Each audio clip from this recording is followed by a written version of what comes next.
नमस्कार दोस्तों, आपका स्वागत है हमारे एनसीईआरटी सीरीज़ में। आज हम उपस्थित हुए हैं पार्ट 3 लेके क्लास 7 साइंस की बुक का, और ये लास्ट पार्ट होगा जिसमें आपकी क्लास 7 से रिलेटेड जितने इंपॉर्टेंट एमसीक्यूज़ बन सकते थे वो हमने तीनों पार्ट में कवर कर दिए, लगभग 75 to 80 क्वेश्चन के साथ।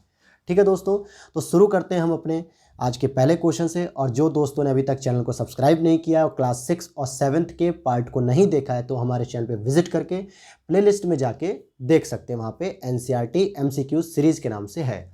चलिए शुरू करते हैं हम अपने पहले क्वेश्चन की ओर से। उपयुक्त में से रक्त किसका परिसंचरण करता है?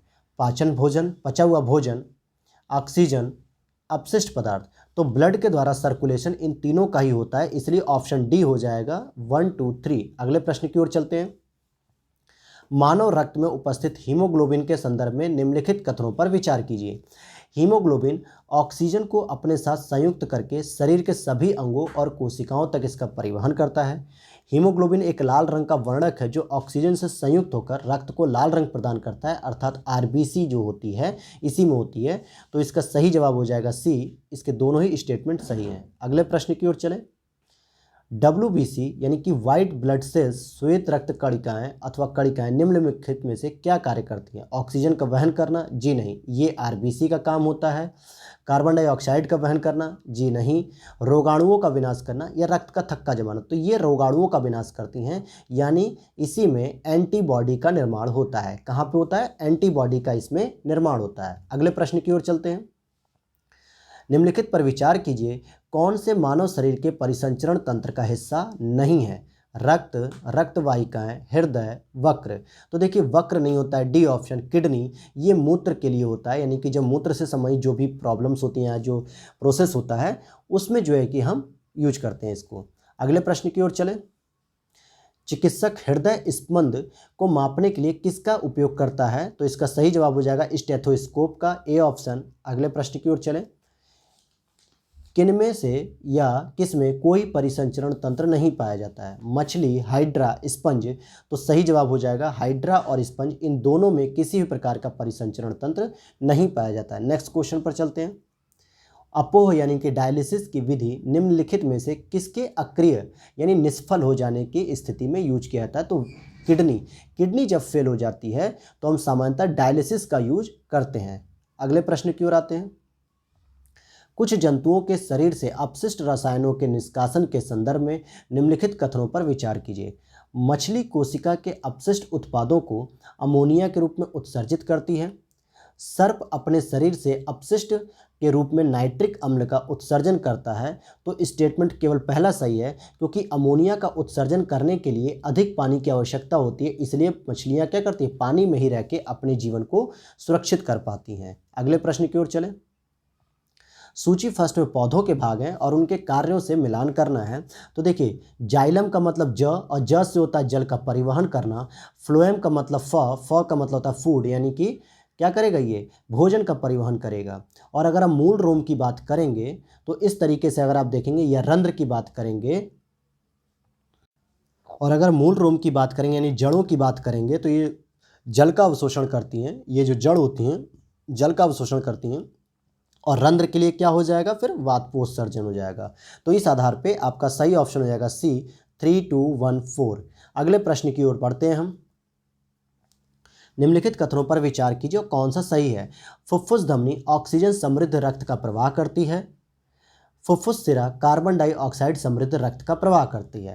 तो ये दोनों ही स्टेटमेंट गलत हैं, क्योंकि जो फुफ्फुस धमनी होती है वो कार्बन युक्त जो है कि अर्थात अशुद्ध रक्त का प्रवाह करती है। कौन से रक्त का प्रवाह करती है? अशुद्ध रक्त का। और जो फुफ्फुस सिरा होता है वो क्या करता है? शुद्ध रक्त का प्रवाह करती है। और जबकि धमनियाँ जो होती हैं सामान्यतः शुद्ध रक्त लेके चलती हैं, और जो सिराएं होती हैं वो अशुद्ध रक्त लेके चलती हैं। लेकिन इसमें दोनों ही अपवाद होते हैं। जहां फुफ्फुस लग जाएगा तो धमनी का कार्य बदल जाएगा अशुद्ध रक्त के साथ, और फुफ्फुस सिरा के लिए शुद्ध रक्त की बात होगी। चलिए अगले प्रश्न की ओर चलते हैं हम।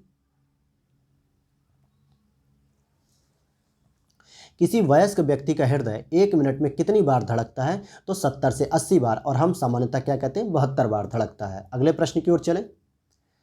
कायिक प्रवर्धन यानी कि वेजिटेटिव प्रोपेगेशन के संदर्भ में विचार कीजिए।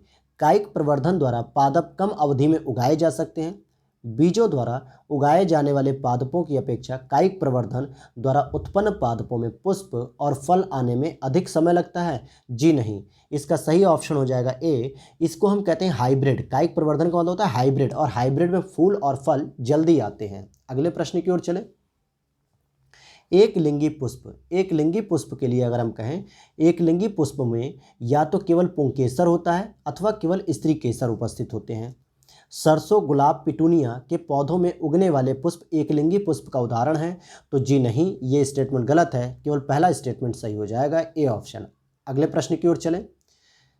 कौन सा कथन सही है? पादप का जनन भाग तना होता है, नर तथा मादा युग्मक के युग्मन का प्रक्रम परागण कहलाता है, परिपक्व होने पर अंडाशय फल में विकसित हो जाता है, डबल रोटी का फफूंद बीजाणु उत्पन्न करने वाला एक पादप जीव है। तो स्टेटमेंट आपके थर्ड और फोर्थ दोनों ही सही हैं, इसलिए इसका सही जवाब डी हो जाएगा। अगले प्रश्न की ओर चलते हैं। निम्नलिखित में से कौन सा एक उपकरण वाहन द्वारा तय की गई दूरी मापता है? तो सही जवाब हो जाएगा ओडोमीटर। अगले प्रश्न की ओर चलें।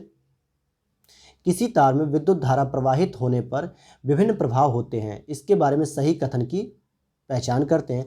किसी तार में विद्युत धारा प्रवाहित करने पर वह तार तप्त हो जाता है, यानी गर्म होता है, बिल्कुल सही बात है। किसी तार में विद्युत धारा प्रवाहित करने पर वह तार चुंबक की भांति व्यवहार करता है, ये भी स्टेटमेंट सही है। तो इसका सही जवाब हो जाएगा सी, 1 और 2। अगले प्रश्न की ओर चलें। विद्युत फ्यूज के संबंध में बताइए। इनका उपयोग लघु पथन यानी शॉर्ट सर्किट रोकने के लिए होता है। सुरक्षा मानक से उच्च विद्युत धारा के प्रवाहित होने से विद्युत फ्यूज के तार पिघल जाते हैं। ये दोनों ही स्टेटमेंट सही होते हैं, इसलिए सही जवाब हो जाएगा सी, 1 और 2। अगले प्रश्न की ओर चलें। थॉमस अल्वा एडिशन के संबंध में सही कथन की पहचान कीजिए। थॉमस अल्वा एडिशन ब्रिटेन के वैज्ञानिक थे। थॉमस अल्वा एडिशन ने विद्युत बल्ब, ग्रामोफोन, चलचित्र, कैमरा तथा कार्बन प्रेषक का आविष्कार किया। तो दूसरा स्टेटमेंट तो सही है, लेकिन वो ब्रिटेन के वैज्ञानिक नहीं थे, और आप लोग कमेंट बॉक्स में बताइएगा कि वो कहाँ के वैज्ञानिक थे। तो इसलिए इसका जवाब बी हो जाएगा। अगले प्रश्न की ओर चलते हैं हम। समतल दर्पण में निम्नलिखित कथनों पर विचार कीजिए और कौन सा सही है इसकी बात करते हैं। समतल दर्पण द्वारा बना प्रतिबिंब सीधा, आभासी और बिंब के समान आकार का होता है। समतल दर्पण द्वारा बने प्रतिबिंब में बिंब का वाम भाग यानी कि बायां भाग प्रतिबिंब के दक्षिणी भाग की भांति दिखाई देता है, और बिंब का जो दक्षिणी भाग होता है वो वाम भाग की तरह दिखाई देता है, यानी बायां भाग की तरह। तो इसका सही जवाब हो जाएगा सी ऑप्शन। दोनों ही स्टेटमेंट सही है। अगले प्रश्न की ओर चलें। अवतल दर्पण के संदर्भ में चिकित्सकों द्वारा आँख, कान, नाक, गले का निरीक्षण करने के लिए इसका उपयोग किया जाता है। वाहन चालकों के पीछे देखने के लिए वाहनों के पार्श्व यानी कि साइड में जो दर्पण होते हैं उसमें इसका प्रयोग होता है। तो ऑप्शन हो जाएगा बी वाला गलत, ए वाला सही हो जाएगा, क्योंकि डॉक्टर लोग अवतल दर्पण का प्रयोग करते हैं, लेकिन साइड मिरर में अवतल दर्पण का प्रयोग न होकर उत्तल दर्पण का प्रयोग होता है। किसका प्रयोग होता है? साइड मिरर में उत्तल दर्पण का प्रयोग होता है। तो इस हिसाब से इसका ऑप्शन हो जाएगा ए सही। अगले प्रश्न की ओर चलते हैं। निम्नलिखित में से कौन सा सही है? श्वेत प्रकाश 7 वर्णों का मिश्र होता है। इंद्रधनुष भी 7 वर्णों से मिलकर बना होता है। तो इसलिए सही ऑप्शन हो जाएगा सी, दोनों ही स्टेटमेंट सही है। अगले प्रश्न की ओर चलें।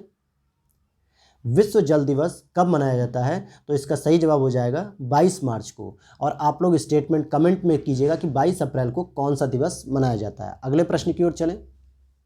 निम्नलिखित में से कौन सी सिंचाई व्यवस्था सर्वाधिक मितव्ययी का मतलब कम खर्चीली है? तो इसका सही जवाब हो जाएगा बूंद सिंचाई। इसमें पानी की बचत भी होती है। अगला प्रश्न है, विश्व की सभी झीलों और नदियों में जल की कुल मात्रा नियत होती है? भूमिगत जल की कुल मात्रा नियत रहती है? विश्व के समुद्रों और महासागरों में जल की कुल मात्रा नियत होती है, या विश्व में जल की कुल मात्रा नियत होती है? तो डी ऑप्शन सही है। चाहे वो महासागर में हो, चाहे समुद्र में हो, या नदी में हो, या जमीन के नीचे हो, पूरी तरीके से जल का मात्रा जो है कि पूरी दुनिया में नियत रहता है। अगले प्रश्न की ओर चलें। कौन सा खाद्य श्रृंखला का सही क्रम है?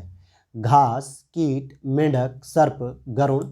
गरुण, सर्प, मेंढक, कीट, घास। घास, सर्प, मेंढक, कीट, गरुण। कीट, घास, मेंढक, गरुण, सर्प। तो देखिए, घास को खाता है कीट यानी कि टिड्डा वगैरह कह दीजिए, और कीट को खाता है मेढक, और मेढक को खाता है सर्प, और सर्प को खाता है गरुड़। तो ये आपकी एक खाद्य श्रृंखला है, इसलिए ऑप्शन हो जाएगा ए सही। अगले प्रश्न की ओर चलते हैं। कौन सा वक्तव्य सही नहीं है? वन मृदा को अपरदन से बचाते हैं, वन में पादप और जंतु एक दूसरे पर निर्भर नहीं होते हैं, वन जलवायु और जलचक्र को प्रभावित करते हैं, मृदा वनों की वृद्धि और पुनर्जनन में सहायक होती है। तो ऑप्शन सही हो जाएगा बी आपका, क्योंकि जंतु और पादप दोनों एक दूसरे पर निर्भर होते हैं, और जबकि यहाँ पूछ रहा है कि निर्भर नहीं होते हैं। अगले प्रश्न की ओर चलते हैं। अपघटकों के बारे में बात कर रहा है, डिकम्पोजर के बारे में। ये मृत पादपों या जंतुओं ऊतकों को ह्यूमस में परिवर्तित कर देते हैं। ये वन में उगने वाले पादपों के लिए पोषक तत्वों की आपूर्ति को बनाए रखने में सहायक होते हैं। तो ये दोनों ही स्टेटमेंट सही हैं, 1 और 2। चलिए अगले प्रश्न की ओर चलते हैं।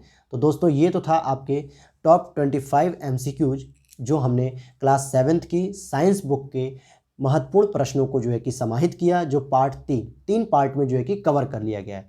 और नेक्स्ट हम जल्दी ही आपको साइंस क्लास 8th की बुक का भी सॉल्यूशन आपके सामने लेके उपस्थित होंगे, जिसमें कुछ हम सेलेक्टेड और इम्पॉर्टेंट क्वेश्चन को जो है कि शामिल करेंगे। और इसी तरीके की आप और भी सब्जेक्ट जैसे हिस्ट्री, पॉलिटी, ज्योग्राफी, इकोनॉमिक्स के भी MCQ सॉल्व करना चाहते हैं NCERT के बेसिस पे, तो आप हमारे चैनल को सब्सक्राइब करके हमारे बेल नोटिफिकेशन को ऑन कर लीजिएगा, जिससे हमारी जब भी वीडियो आएगी तो आपको नोटिफिकेशन तुरंत और सबसे पहले मिलेगा। चलिए हम इसी के साथ विदा लेना चाहेंगे। जय हिंद।